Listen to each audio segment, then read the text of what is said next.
வணக்கம்.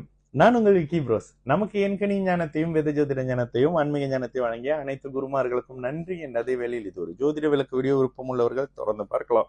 நமது 18VUR YouTube சேனலை சப்ஸ்கிரைப் பண்ணியிருக்கின்ற அனைத்து தோழர்களுக்கும் நமது நன்றிகள். ஒரு கேள்வி, அண்ணா திருமணம் செய்து 2 ஆண்டுகள் ஆகிறது. அஷ்டம சனி காலத்தில் திருமணம் ஆனது உண்மையாக சொல்ல வேண்டும். திருமணமானது உண்மையாக சொல்ல வேண்டும் என்றால் 3 மாதம் மட்டுமே இணைந்தோம். தற்போது பிரிந்து வாழ்கிறோம். பெண் குழந்தை உள்ளது.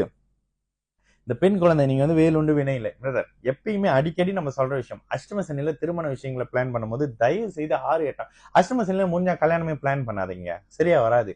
இதுல 6-8 தசா புக்திகள் இல்லாத நிலையில வேற மாதிரியான செப்பரேஷன் மாதிரியான விஷயங்கள் வரும்.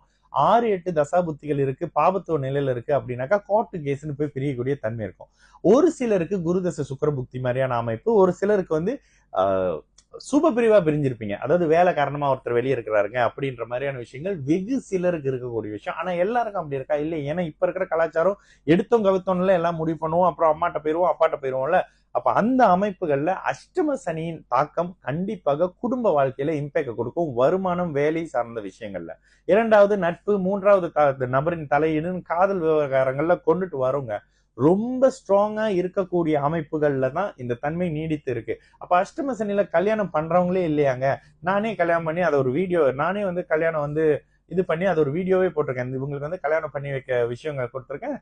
நீங்க போடலாம். ஆனா ஒருத்தவங்க கல்யாணம் பண்ணி வேற நாட்டுக்கு போயிருக்கிறாங்க அப்படின்ற மாதிரியான விஷயம் எல்லாம் நான் தான் சொன்னேன். அப்போ எந்த இடத்துல எந்த விதமான பங்கங்களும் இல்ல. அஷ்டம சனி ஜென்ம சனி வருது. 6-8 அதிபதி தசை வரக்கூடாது. குரு தசையில சுக்கிரன் புத்தி வரக்கூடாது. லக்னத்துக்கு ஆகாத அமைப்புகள் இருக்கக்கூடாது. சஷ்டாஷ்டகம் இருக்கக்கூடாது. மாரக அமைப்புகள் இருக்கக்கூடாது. இதெல்லாம் பார்த்துதான் திருமண அமைப்பை ஒரு 5 வருஷத்துக்கு பொறுத்துரும்.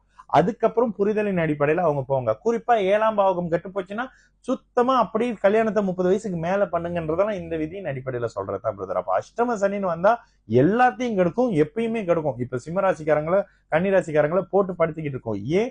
கண்டக சனி, அஷ்டம சனின்ற தன்மை. அதே மாதிரி ஜென்ம சனி அமைப்புகள்ல மீன ராசிக்காரங்களும் மேஷ ராசிக்காரங்களுக்கும் கடுமையான அழுத்த அமைப்புகள், விரை அமைப்புகள் இப்பயே ஸ்டார்ட் ஆகும். இதுதாங்க சனி பகவான், கோச்சார சனி பகவான் கெடுபலன் அமைப்புகளை கொடுத்துதான் வாழ்க்கைனா என்னன்னு கத்து கொடுப்பாரு. சரிங்களா?